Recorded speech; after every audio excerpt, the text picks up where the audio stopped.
kids at a young age need to understand what drugs are all about, what's in drugs, what happens to them if they take drugs, because it's cannot be a pretty picture if they get involved in it as they get older. An exhibit by YouthLink Calgary, Dead End Street uses a different approach to say no to drugs. So we interviewed kids that had recently graduated from the Alberta Adolescent Recovery Centre, and we used their stories to compile 4 personas.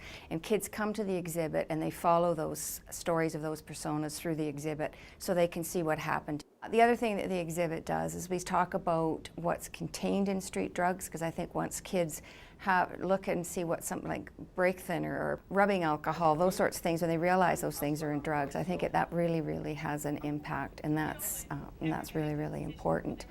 And we talk about other aspects of the different types of drugs through some of the interactives we have. They actually can see what happens to different parts of the body. A lot of kids are shocked by what they hear and see, and they get very quiet. But it's in a good way. I think that it's a lot of information for them, but it's true information, so they get that. So at the end, sometimes they will say that it scared them because the information is overwhelming for them, but they also say it scared me enough to not take drugs and to stay away from them.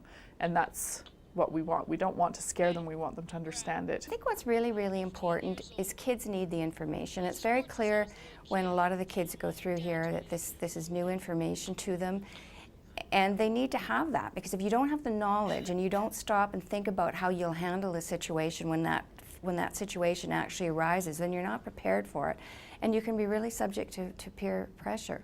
So I think that if you do this before those situations happen, then you're much better able to handle them. For Shaw TV, I'm Alana Nolan.